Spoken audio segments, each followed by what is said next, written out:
कौरवों और पांडवों का युद्ध निश्चित हो गया था। सभी योद्धा रणभूमि में आकर अपने अपने शिविरों में शरण ले चुके थे। वहीं महारथी कर्ण अपने शिविर के बाहर गहन चिंतन की मुद्रा में खड़े थे, क्योंकि भीष्म पितामह ने कर्ण को युद्ध से बाहर कर दिया था, ये कहकर कि जब तक वो कौरवों के सेनापति रहेंगे तब तक कर्ण युद्ध में भाग नहीं ले सकता।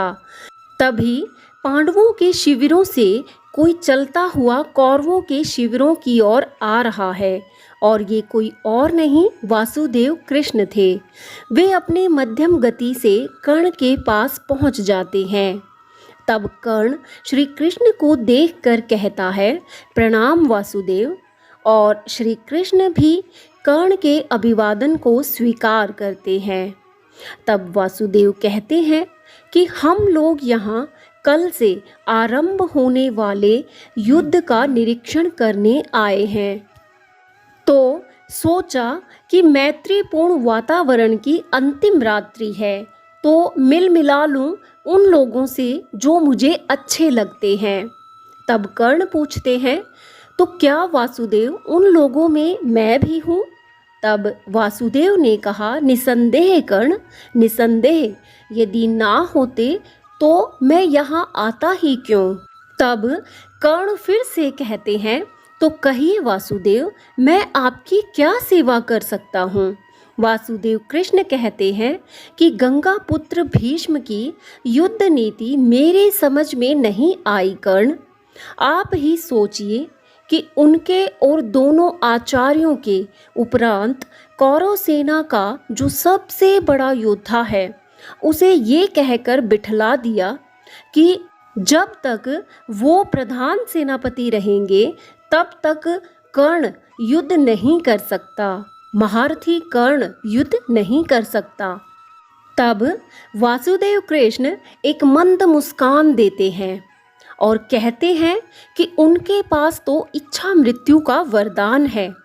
इसका तात्पर्य तो यही निकला ना कि सूर्यपुत्र कर्ण इस महायुद्ध से अलग ही रह गए।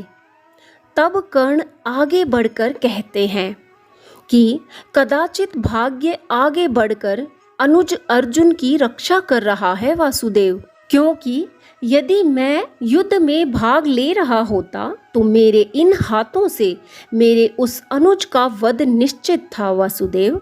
तब कृष्ण कहते हैं कि क्या अर्जुन वध करके तुम आनंद भोग कर सकते थे कर्ण? तब कर्ण कहता है कि प्रश्न आनंद का नहीं है वासुदेव, प्रश्न ऋण चुकाने का है। तब कृष्ण एक मंद मुस्कान के साथ कर्ण से पूछते हैं, किंतु जब आप युद्ध कर ही नहीं सकते तो ऋण उतारेंगे कैसे सूर्यपुत्र कर्ण? तब कर्ण कहता है कि यही तो मैं सोच रहा हूँ वासुदेव। दुर्योधन के ऋण का भार मैं अपने दूसरे जन्म के कंधों पर नहीं डालना चाहता, पर मैं क्या करूं?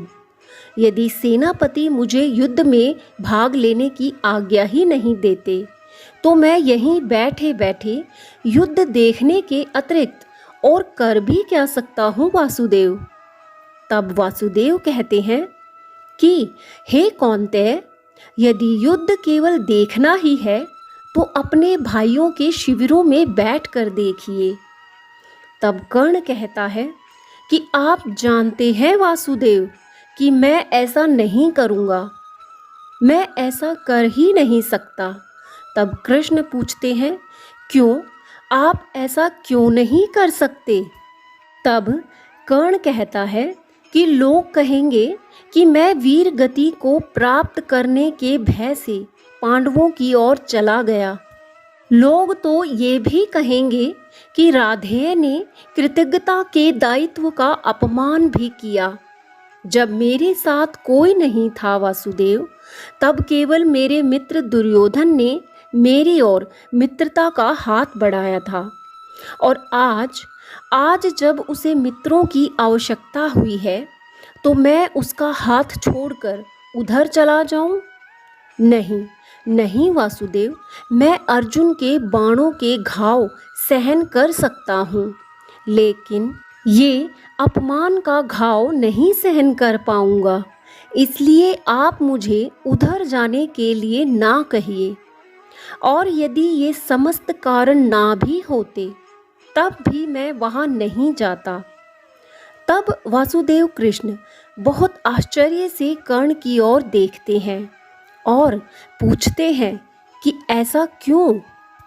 तब कर्ण कहता है कि वो द्रौपदी का शिविर है वासुदेव।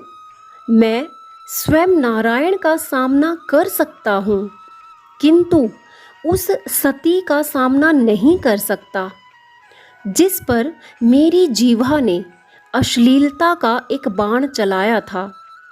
उस दिन इस राधेय को ना जाने क्या हो गया था वासुदेव, कि मैं उसका अपमान देखता भी रहा और करता भी रहा।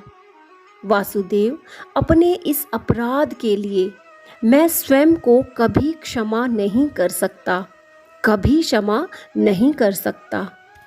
और फिर कर्ण एक लंबी आह भरकर रह जाते हैं।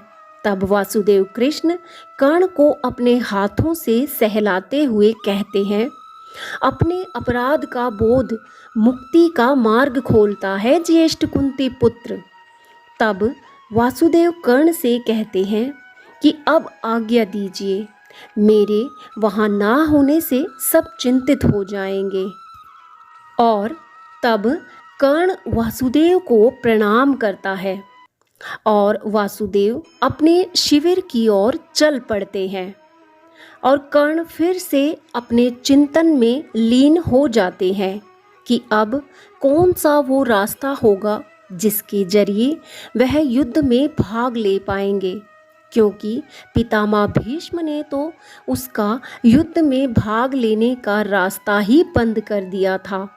तभी सहसा वासुदेव पीछे मुड़कर कहते हैं कि यदि अर्जुन से युद्ध का मार्ग खुलेगा तो। तब कर्ण कहते हैं कि तब तो महादेव उसकी रक्षा करे वासुदेव। इस कथा से हमें यही स्मरण रखना है कि जीवन में मित्रता सोच समझ कर करें। यदि कर्ण ने दुर्योधन का ऋण ना लिया होता तो शायद वो अपने भाइयों का साथ प्रसन्न हृदय से दे पाता। उसकी विवशता यही दिखाती है कि वह चाह कर भी इस परिस्थिति से नहीं निकल सकता। और श्री कृष्ण कर्ण के पास किस प्रयोजन से आए थे? आपके विचार से उनके मन में क्या चल रहा था? उनका क्या उद्देश्य था कर्ण के पास आने का और उनसे इस तरह का वार्तालाप करने का? अपने विचार कमेंट बॉक्स में ज़रूर साझा करें। यहाँ तक वीडियो देखने के लिए आपका धन्यवाद।